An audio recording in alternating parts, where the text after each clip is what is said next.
Ever wondered what medieval monks were obsessing about while you're just trying to swipe right? Did you know the church had an actual ranking system for how badly you were sinning in the bedroom? The medieval church was super invested in categorizing exactly how sinful your sexy thoughts and actions were. While we're over here wondering if that flirty text was too forward, medieval theologians were building elaborate systems to rank just how far down the infernal ladder your lusty behavior would send you. These weren't just random rules. They formed the backbone of medieval morality, shaped Western culture for centuries, and honestly still influence how many people think about sex and desire today. From fleeting thoughts to full-blown adultery, the medieval church had thoughts, lots and lots of thoughts, about your thoughts. So buckle up as we dive into the steamy, shame-filled world of medieval lust hierarchies. It's basically like a medieval version of Down Bad, but with more Latin and the threat of eternal damnation. Number 8, adultery. Did you know that in medieval times, cheating on your spouse could literally get you killed? Adultery sat at the absolute peak of lust-based sins in medieval theology. This wasn't just about breaking promises, it was considered an offense against the sacrament of marriage itself. Medieval theologians like Thomas Aquinas viewed adultery as a double sin, unchastity, and injustice. For medieval folks, adultery wasn't just about hurt feelings.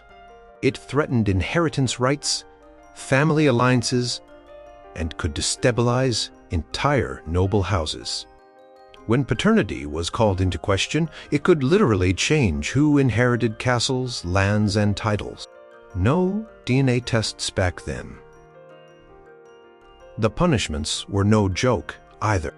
While the church might prescribe penance, secular courts could go much further. Women caught in adultery often faced the harshest penalties. In some regions, an adulterous wife could be legally killed by her husband. In others, public humiliation was the norm, being paraded through town naked or forced to wear identifying clothes. King Philip Augustus of France literally locked his wife Ingeborg away for years when he suspected adultery. Meanwhile, men's adultery, while still sinful, was often treated with a wink and a nudge. Medieval double standards were alive and well. Some medieval penitential manuals, the handbooks priests used to assign penance, prescribed 7 years of fasting and prayer for adultery. SEVE, Neward, EARS. That's longer than most modern marriages last. Famous adultery stories dominated medieval literature. The legendary affair between Lancelot and Guinevere wasn't just spicy drama. It literally brought down Camelot in many versions of the tale. Adultery wasn't just a personal sin, it was portrayed as having kingdom-destroying potential. The medieval imagination was filled with stories of adulterous couples facing divine punishment. One popular tale involved adulterers being frozen together in lakes of ice in hell, forever locked in the embrace that had been their sin in life. Talk about a cold shoulder. Number 7. Fornication. Ever wondered why the church was so obsessed with who was sleeping together outside of marriage? Fornication, sex between unmarried people, ranked just below adultery on the medieval sin scale. While it didn't violate marriage vows, it still represented a serious misuse of sexuality in the eyes of the church. The word itself comes from the Latin fornix, meaning arch or vault, because prostitutes in ancient Rome often worked under the arches of buildings. This etymological connection shows how fornication was long associated with commercialized sex, though medieval theologians expanded it to include all non-marital sexual activity. Medieval society was obsessed with bloodlines and inheritance. Sex outside marriage threatened the orderly transfer of property and titles. No wonder the nobles were so concerned. When a child was born outside of marriage, questions of inheritance and legitimacy created major headaches for medieval legal systems. For women, the consequences were especially harsh. A fallen woman could find herself ostracized from society, unable to marry, and economically vulnerable. Meanwhile, men often faced milder social consequences for the exact same behavior. In some medieval communities, known fornicators had to wear specific clothes or markers to identify their shameful status. The Church tried different approaches to combat fornication. Some priests took a compassionate approach, understanding that poverty often drove young people to share beds before marriage. Others were hardcore enforcers, demanding public confession and harsh penances. Medieval literature loved to feature cautionary tales about fornication.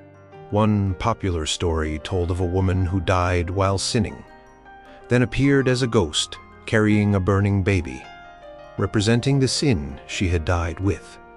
These spooky stories were the medieval equivalent of those graphic driver's ed videos they show teenagers.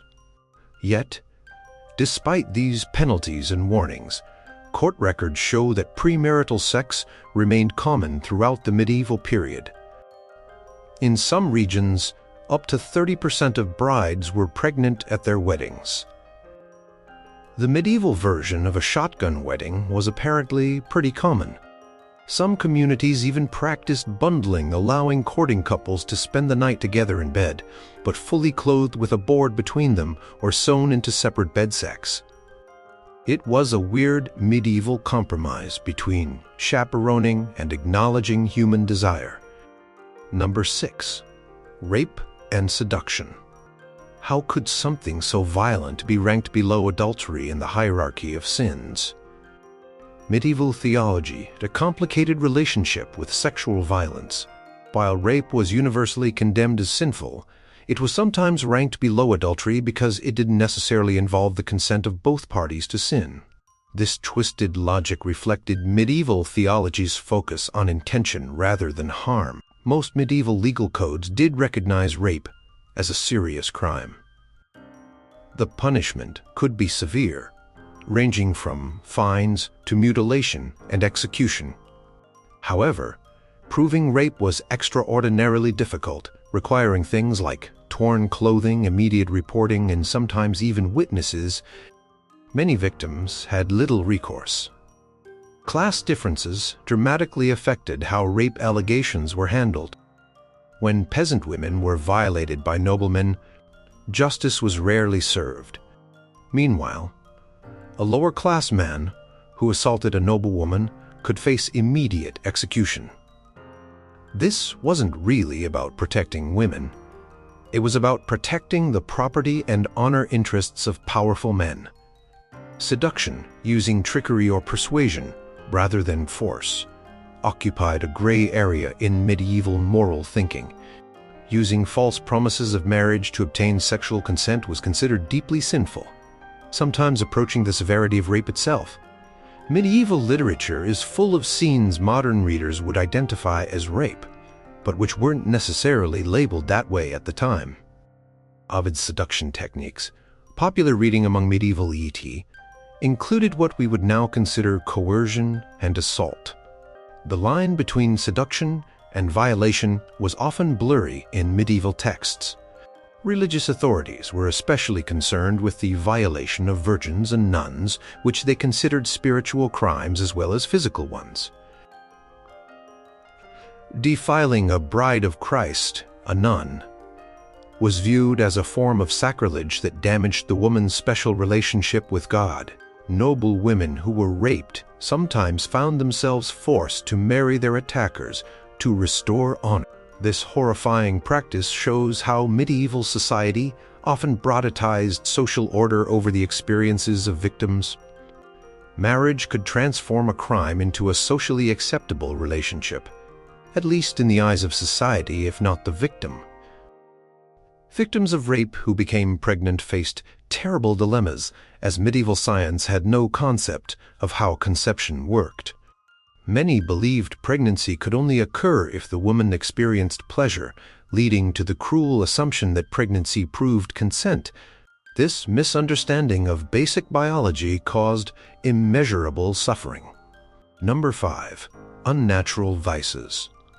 Did you know that in medieval times, certain sexual positions could literally be considered worse than others in the eyes of God?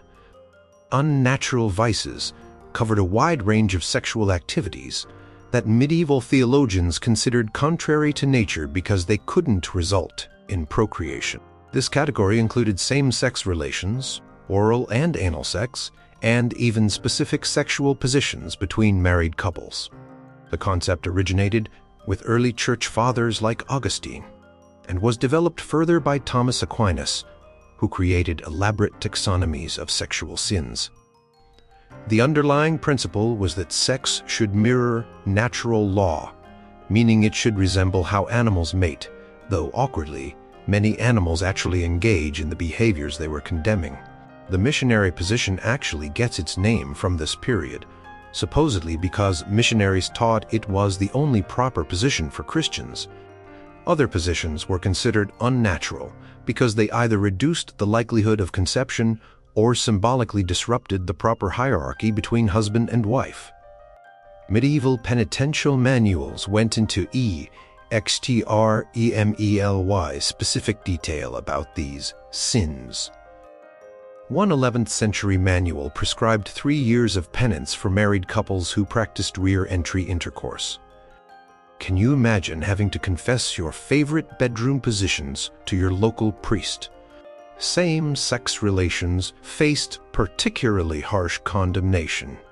By the later Middle Ages, punishment could include imprisonment, mutilation, or execution.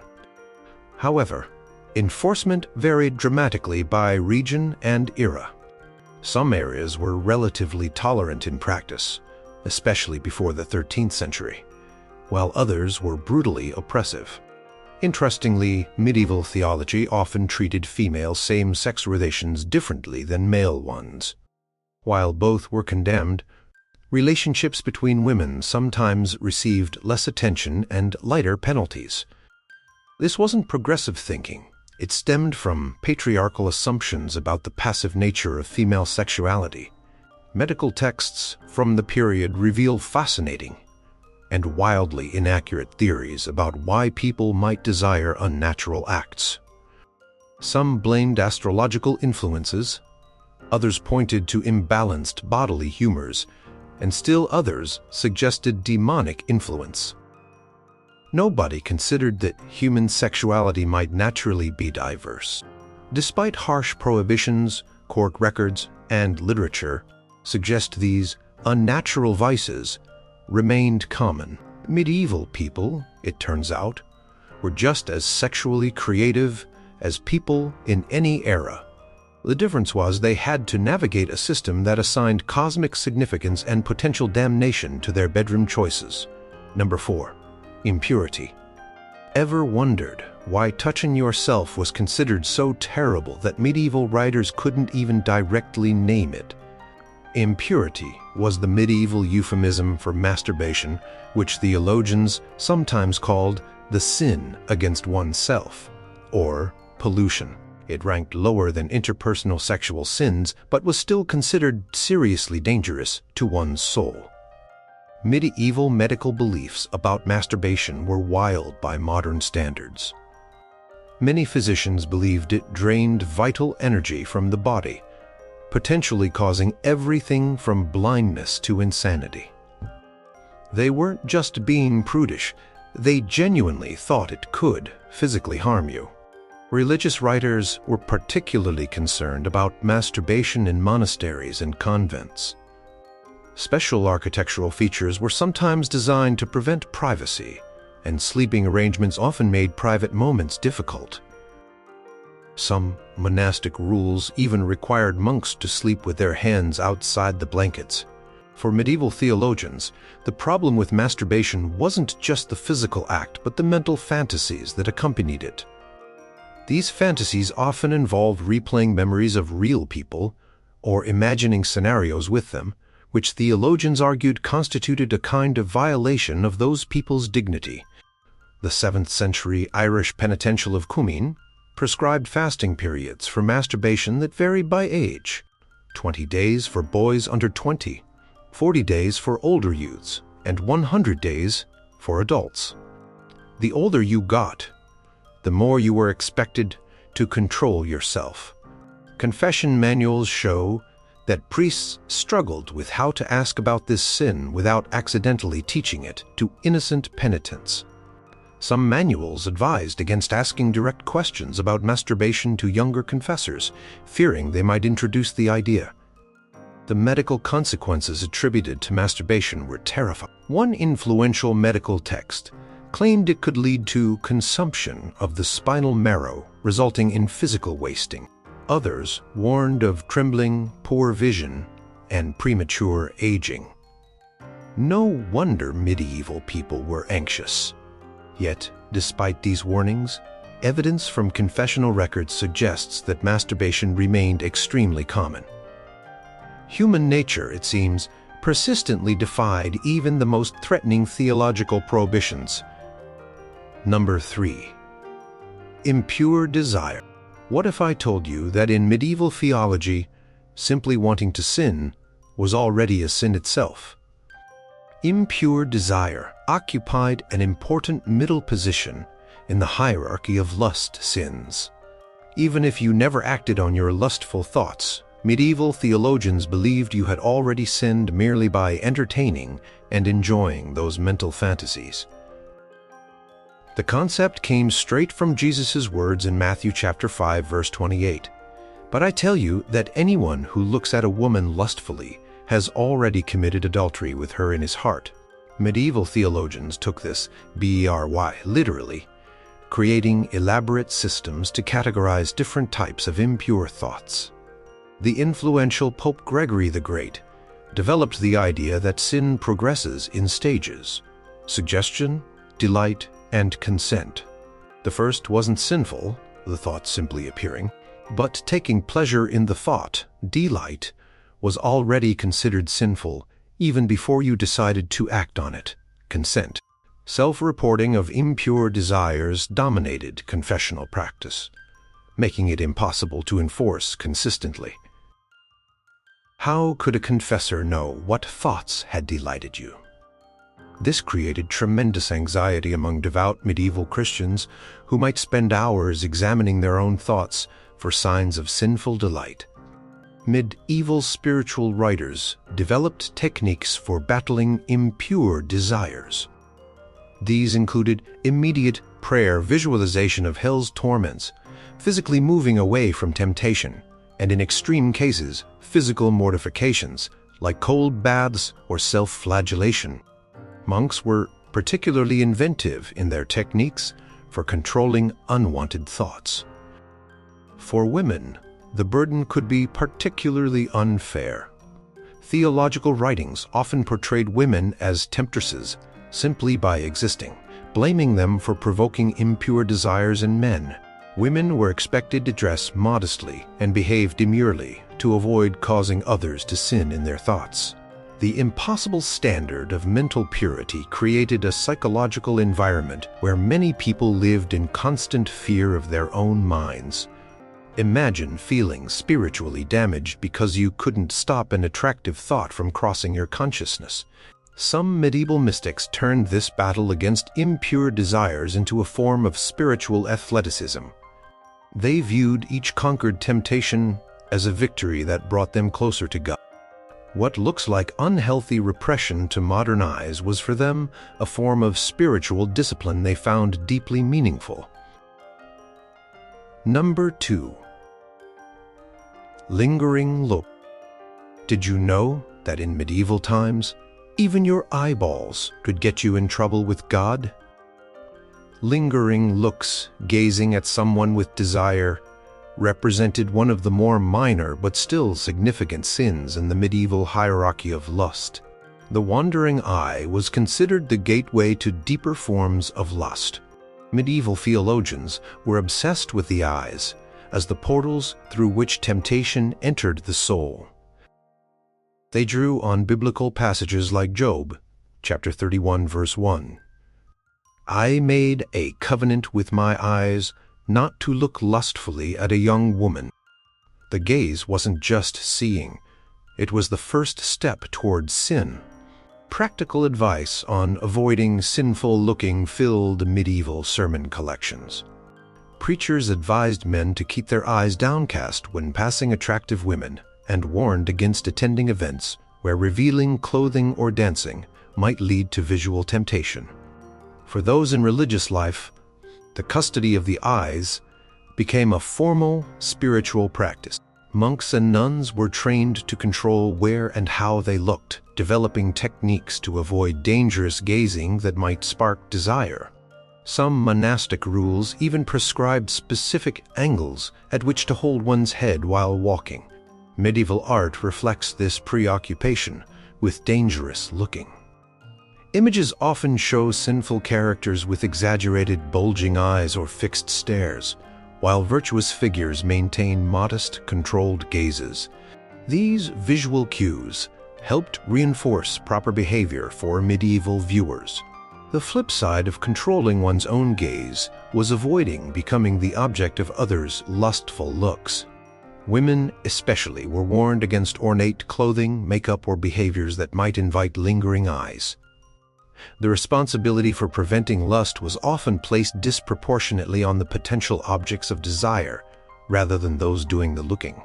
Court records occasionally mention cases where persistent staring or ogling led to public reprimands or community intervention, particularly when directed at married women or those in religious life.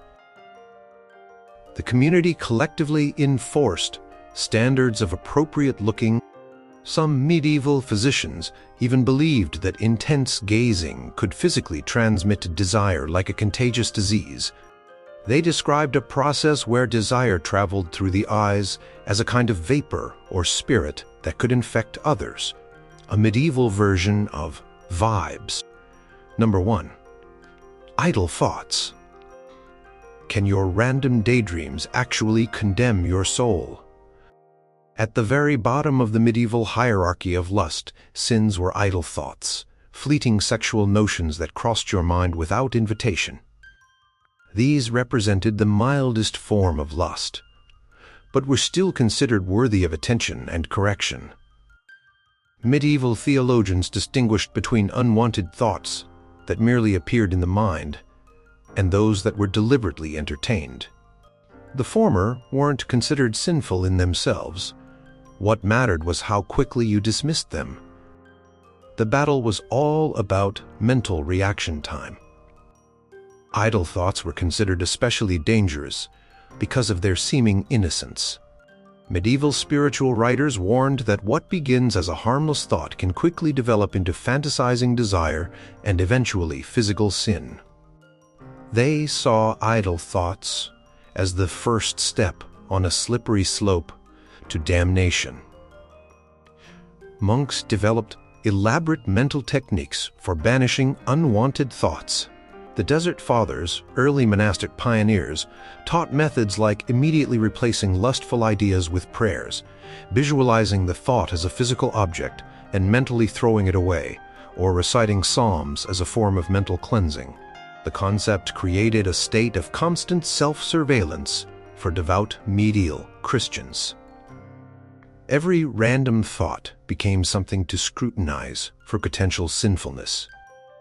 This internalized monitoring system created what some historians have called a revolution in mental habits that shaped Western psychology for centuries. Women mystics like Hildegard of Bingen sometimes described their struggles with idle thoughts in their writings, showing how universal this concern was across genders. The battle against mental drift wasn't just for monks. It was expected of all serious Christians. Confession manuals advised priests to be gentle with penitents, admitting to idle thoughts, prescribing light penances like saying a few prayers. Of all the lust sins, these were considered the most natural and difficult to avoid entirely. Even saints admitted to experiencing them.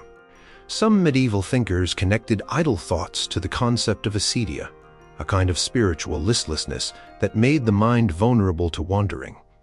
The recommendation was to stay busy with productive work or devotion, as the idle mind was considered the devil's playground.